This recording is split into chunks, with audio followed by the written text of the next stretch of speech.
তাহলে ডাব্লিউবিসিএস প্রিলিমসে ইংলিশে 25 মার্কস মানে 25 নাম্বার, তোমাদের প্রিলিমসে 25 নাম্বারের পরীক্ষা দিতে হবে। এবং এই প্রিলিমসের যে 25 নাম্বারটা পুরোটাই কিন্তু অবজেক্টিভ। আর এই 25 মার্কসটা সহজেই স্কোর করা যায়। তো তার কি কি বই ফলো করবে এবং কিভাবে পড়তে হবে, কোন কোন টপিকগুলো দেখতে হবে, সেগুলো নিয়ে একটু ডিসকাস করছি আমি। আর বইয়ের মধ্যে কি বলবো যে পিকে দে সরকার, যেটা নো ডাউট ভালো বই। পিকে দে সরকারের তোমার এটা ডাব্লিউবিসিএস এর জন্য ভালো, ইউপিএসসির জন্য ভালো, এটাকে মানে পড়তে পারো।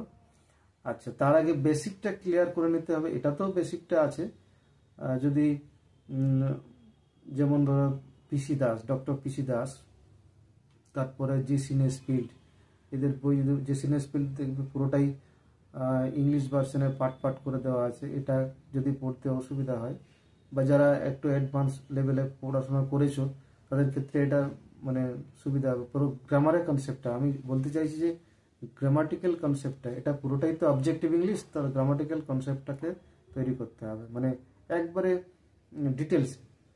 কারণ এখন যা কোশ্চেনের প্যাটার্ন দেখা যাচ্ছে তাতে করে কোশ্চেনগুলো কিন্তু মানে প্রত্যেকটা টপিক থেকে, আগে কি হতো যে বিভিন্ন যেমন ধরো আর্টিকেল প্রিপোজিশন বা voice change, direction change, joining, এরকম 3-4-5টা করে কোশ্চেন দিয়ে 25 নাম্বার করা হতো। এখন কিন্তু তা না, প্রত্যেকটা টুল, প্রত্যেকটা টপিক থেকে কোশ্চেন আছে। তাহলে কি হবে, তোমাদেরকে পুরো ইন ডিটেলসে পুরো গ্রামারটা জানতে হবে। আর তার সঙ্গে গ্রামার অ্যান্ড ভোকাবুলারিতেও যা কিছু থাকে সবগুলোই আমি একটা তোমাদেরকে মানে স্পেসিফিক একটা সিলেবাস বলে দেবো এবং লিখিয়েও দেবো যে কোন কোন সিলেবাস কি কি টপিক পড়তে হবে, ঠিক আছে। আর বইয়ের মধ্যে যেটা বললাম পিকে দে সরকার, এটা তো আছেই। আর দেখবে এই টেক্সট বুক মানে এটা একটা টেক্সট বই টাইপের গ্রামার বই, একটু ভলিউম কিনে নিতে পারো এটা। আর আরেকটা বই যেটা আছে সেটা হচ্ছে তোমার এসপি বক্সির বইটা। এটা অবজেক্টিভ ইংলিশ হিসেবে যথেষ্ট ভালো, এটাও প্র্যাকটিস করতে পারো। তবে কি আগে কনসেপ্ট ক্লিয়ার করবে, তারপরে ওগুলো প্র্যাকটিস করতে হবে। এই প্র্যাকটিসটা কন্টিনিউ করা দরকার আছে। আর আরেকটা যেটা কথা সেটা হচ্ছে প্রিভিয়াস ইয়ার কোশ্চেন সলভ করতেই হবে।